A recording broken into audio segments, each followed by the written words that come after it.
श्री सद्गुरु महाराज की जय। महर्षि संत सेवी प्रवचन पीयूष से संत समागम दुर्लभ भाई। आदरणीय सज्जन वृंद तथा आदरणीय माताओं एवं भक्तिमती बहनों, विद्वजन का कथन है कि बिना कारण के कोई कार्य नहीं होता। आवश्यकता आविष्कार की जननी कहलाती है। आज हम लोग इस समय यहाँ यत्र तत्र से जो एकत्र हुए हैं, इसका भी कोई कारण होगा। अकारण ही हम लोग यहाँ समवेत नहीं हुए हैं। इसका कारण है हम लोग गोस्वामी तुलसीदास जी महाराज की जयंती मनाने के लिए यहाँ उपस्थित हुए हैं।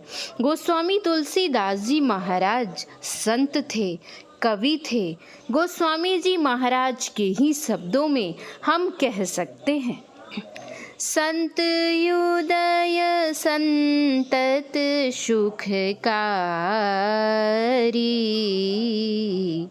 विश्व सुखद जिमि इंदु तमारी। जिस तरह चंद्र और सूर्य का उदय जन मंगल के लिए हुआ करता है, उसी तरह संतों का अवतरण विश्व कल्याण के लिए हुआ करता है। गोस्वामी तुलसीदास जी महाराज ने विनय पत्रिका में लिखा है, विश्व उपकार हित व्यग्र चित सर्वदा, त्यक्त मद मन्युकृत पुण्य राशि, जत्र तिष्ठन्ति तत्रैव अज सर्व हरि, सहित गच्छन्ति क्षीराब्धिवासी। विश्व कल्याण के लिए जिनका अवतरण होता है, विश्व कल्याण के लिए जो व्यग्र रहते हैं, जो मदमन्यु का परित्याग किए हुए होते हैं, ब्रह्म में जिनकी वृत्ति प्रतिष्ठित रहती है, ऐसे संतजन जहाँ रहते हैं वहाँ ब्रह्मा विष्णु और महेश के सहित सभी देवता उपस्थित रहते हैं। गोस्वामी तुलसीदास जी महाराज संत तो थे ही, बहुत बड़े विद्वान भी थे। उन्होंने बहुत सी पुस्तकों की रचना की। उन रचनाओं में रामचरितमानस का स्थान सर्वश्रेष्ठ है।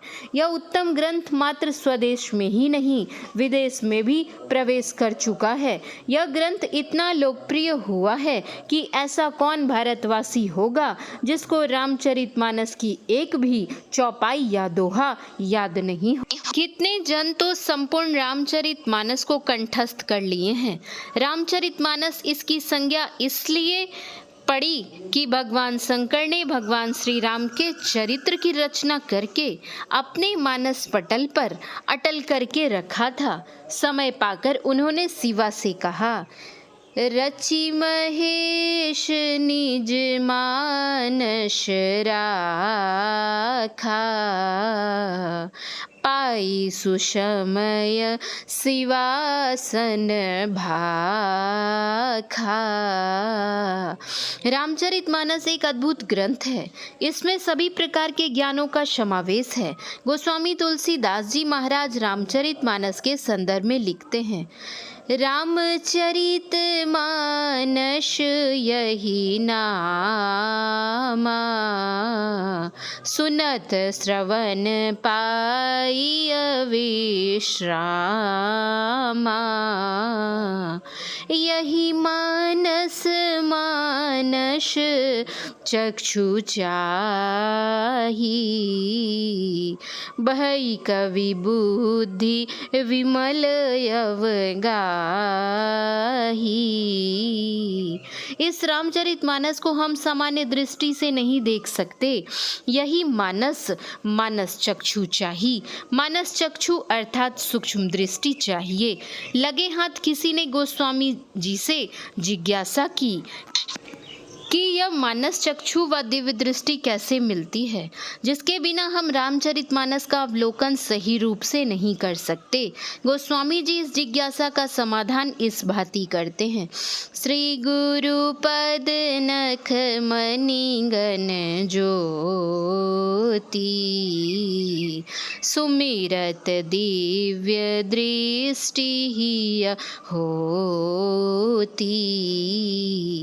दलन मोहतम सोष प्रकाशु, बड़े भाग उर आवई जाशु। उघरहि बिमल बिलोचन ही के, मिटहि दोष दुख भव रजनी के। सुझहि राम चरित मनि मानिक, गुपुत प्रगट जहाँ जो जेहि खानिक। जथा सुअंजन यांजी दृग, साधक सिद्ध सुजान। कौतुक देखत शैल बन, भूतल भूरि निधान। आज हम लोग गोस्वामी जी तुलसीदास जी महाराज की जयंती मनाने के लिए उपस्थित हुए हैं। बड़ी प्रसन्नता की बात है, किंतु जयंती सही रूप में हम तभी मना सकते हैं जब हम गोस्वामी जी के कथन के अनुकूल अपना आचरण बना सकेंगे। गोस्वामी जी तुलसीदास जी महाराज के विचार में ईश्वर भक्ति में जीव का कल्याण है, इसलिए वे नवदा भक्ति का वर्णन करते हैं। उसका प्रसंग इस प्रकार है। मर्यादा पुरुषोत्तम भगवान श्री राम जब सबरी जी के आश्रम में पधारते हैं तो वे उनसे 9 प्रकार की भक्तियाँ बतलाते हैं।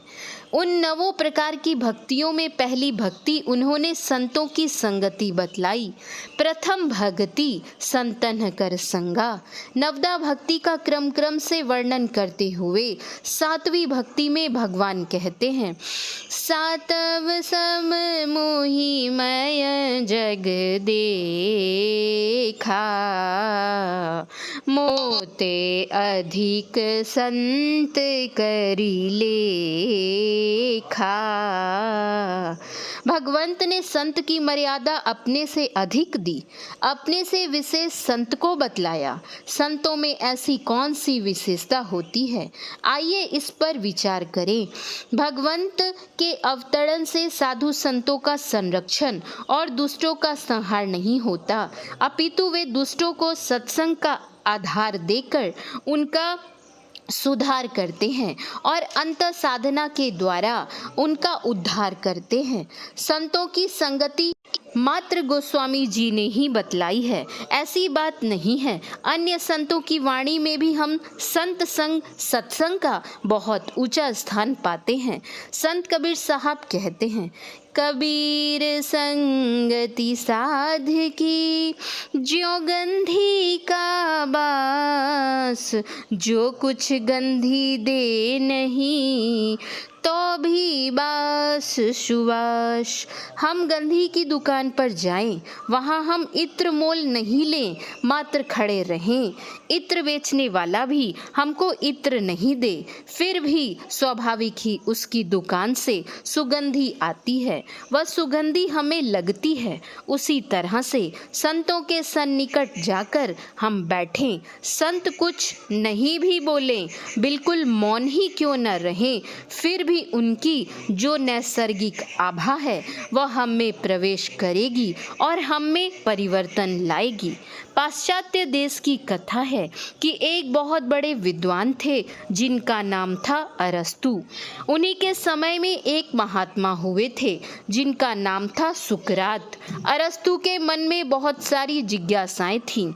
वे सुकरात के पास जाकर अपनी जिज्ञासा का समाधान कराना चाहते थे, किंतु मानवों में कुछ मानसिक कमजोरियां भी हुआ करती हैं।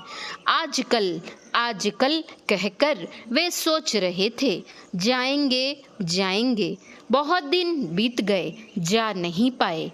कुछ संयोग ऐसा हुआ कि सुकरात पर मिथ्या दोषारोपण करके उनको कारागार में बंद कर लिया गया। उनको अवधि दी गई कि अगर 40 दिनों के अंदर आप अपने विचार में परिवर्तन ला सकें तो आप कारागार से मुक्त हो सकते हैं, अन्यथा आपको प्राण दंड दिया जाएगा। सुकरात जैसे महात्मा अपने विचार में परिवर्तन क्यों कर लाते? यह बात अरस्तु को ज्ञात हुई। अरस्तु ने सोचा, महात्मा सुकरात जैसे महान व्यक्ति अपने विचार में परिवर्तन नहीं ला सकते। वे अपने विचार में दृढ़ रहेंगे, भले ही प्राणदंड स्वीकार कर लें। यही अवसर है कि हम अपनी जिज्ञासाओं का समाधान उनसे करावें। अरस्तु चलते हैं सुकरात से मिलने के लिए, जहाँ वे कारागार में बंद थे। जैसे जैसे वे सुकरात की ओर आगे बढ़ते हैं और जाते जाते उनकी समीपता प्राप्त करते हैं, तो उनकी सारी जिज्ञासाओं का समाधान हो जाता है। सुकरात से उनकी भेंट होती है। सुकरात पूछते हैं, कहिए आपके आने का क्या कारण है? अरस्तु कहते हैं, मेरे मन में बहुत सारी जिज्ञासाएं थीं।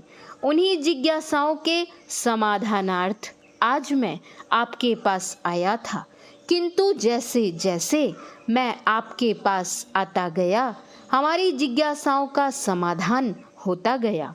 अब मात्र एक जिज्ञासा बच गई है, और वह यह कि ऐसा हुआ तो कैसे? सुकरात ने उत्तर दिया, प्रत्येक व्यक्ति के शरीर से नैसर्गिक आभा निस्सृत होती रहती है। उस आभा का एक क्षेत्र होता है। उस क्षेत्र से जब आप बाहर थे तो आपके अंदर बहुत सारी जिज्ञासाएं थीं, और जैसे जैसे आप उस आभा में प्रवेश करते गए, आपकी जिज्ञासा का समाधान होता गया, और यहाँ आते आते सारी जिज्ञासाओं का समाधान हो गया। श्री सद्गुरु महाराज की जय। महर्षि संत सेवी परमहंस जी महाराज का यह प्रवचन भागलपुर नगर के राम जानकी मंदिर में दिनांक 14/9/1994 ईस्वी को गोस्वामी तुलसीदास जी महाराज की जयंती के अवसर पर हुआ था। शांति संदेश नवंबर 1994 ईस्वी। महर्षि संत सेवी परमहंस जी महाराज के प्रवचन का कुछ अंश पढ़ा गया है। श्री सद्गुरु महाराज की जय। श्री सद्गुरु महाराज की जय। श्री सद्गुरु महाराज की जय।